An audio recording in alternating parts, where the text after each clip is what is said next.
Now, before we start, let's actually talk a second about the fabric that you'll be using. You guys have two options, which is the complete factory look, which is non-foam backed, but it is more difficult to use. Or you guys can go with the aftermarket foam backed one, which is a lot easier to use, but it's not gonna look quite like factory. Foam backed fabric is a little bit thicker, but it's a lot more forgiving, a lot easier to work with. Just fabric with zero foam backing, it's gonna be super difficult and it's just not forgiving at all. So without further ado, let's get started. We just gotta undo the screws for the visors here, pop off some of these trims, unscrew all the handles, and the thing should come down.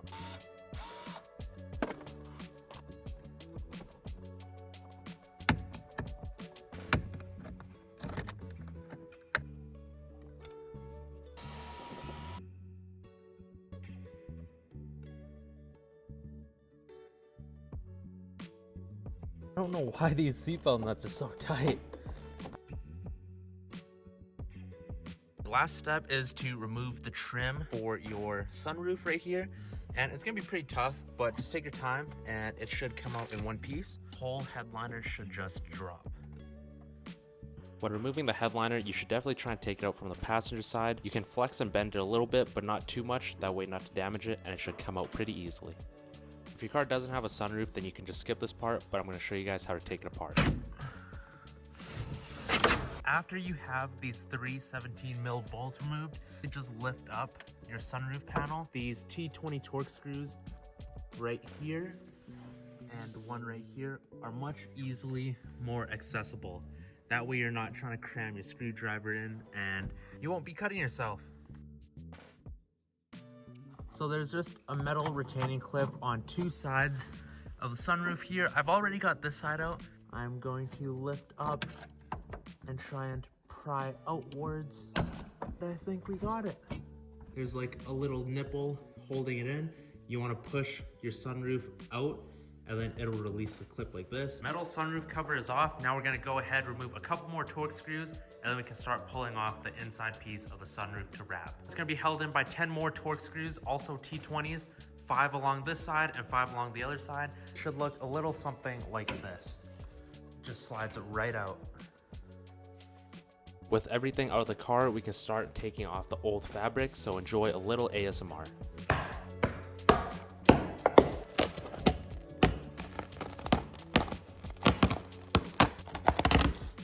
Once the fabric is off for the headliner and the sunroof, you're going to want to scrape off any old residue of glue, foam, whatever's on there, and prep it so it's a clean surface for the new fabric. When it comes to laying down the new fabric itself, all you have to do is just use a butt ton of glue on the panel and on the fabric as well. A good tip that I learned from watching other videos is once you've got the fabric laid down, spray on some fabric upholstery cleaner and then cut a small piece of the fabric that you're using and just wipe it down. That way you're creating a really good layer of adhesion and you're also cleaning it at the same time. As you can see here, I have some type of air bubbles, so you want to work quick before the glue fully cures and dries. I'm just pulling it back, clearing the air bubble, and then laying it back down and evening it out.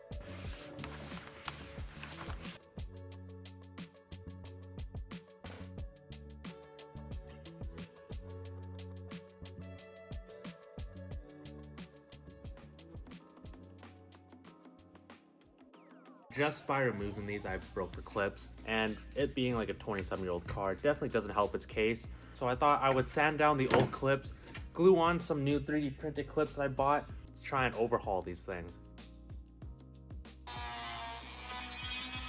Just some light grinding. I'm probably gonna sand that down so it's nice and smooth. This kit is from Rendition specifically, but I know there's a bunch of Etsy sellers and stuff. There's a lot of people that sell these clips. Got those super glued on and they fit pretty good. So let's go ahead and do that for the rest of the panels and hopefully I can start wrapping them. So right here you can see that I'm sanding the pillars down with some fine grit sandpaper. The reason I'm doing this is so that I can scuff up the surface a little bit and create better adhesion.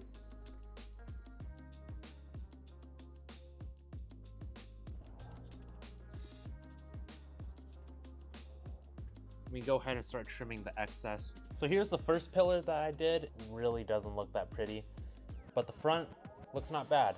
After some trimming, this is what I'm working with. Just cut slits into the corners so I can just tuck them all into the gaps like this.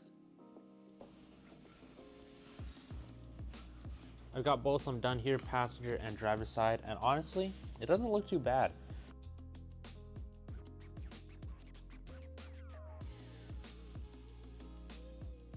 This is my first B pillar. This thing practically turned out perfect, and the slider is still fully functional with the suede tucked in.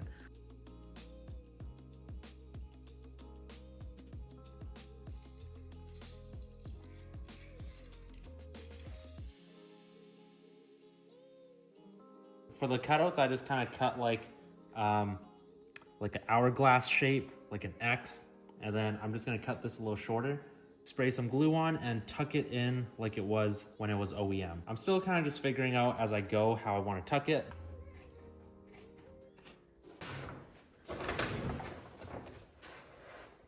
All right, so I just finished tucking all the edges in. The headliner is the hardest piece, and I feel like it turned out way better than all the pillars. Not a single air bubble. Adhesion was really good, even though I couldn't clean up all of the old glue. I've got all these light switch holes perfectly cut out. These ones, I don't think I'm gonna tuck them because they kind of turned out ugly, so I think I'm actually just gonna leave it.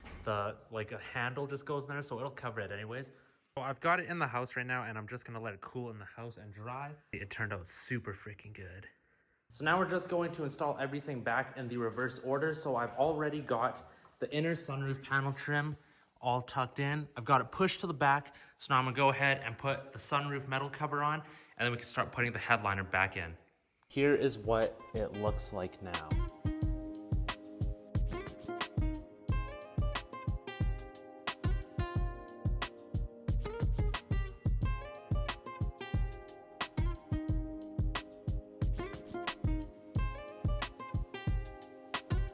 For the rear shelf, I actually ended up sending that to a shop. I have the built-in sun visor, and I just couldn't find a way out for it to look good. I just feel like I would rather let a professional deal with that. Everything fit really, really well.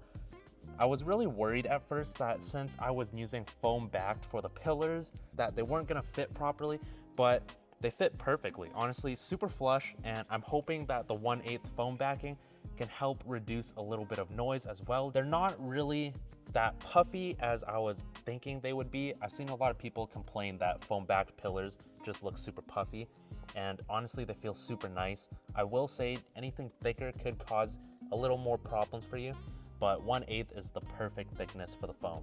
Hopefully this video was helpful for you guys. If you have any questions, leave them in the comments below and I can get back to you. And keep in mind, this is my first time and I still think it turned out as close as perfect as it could get. So if I can do it, you guys could definitely do it too. Just takes a little bit of time, patience, and it'll turn out sick.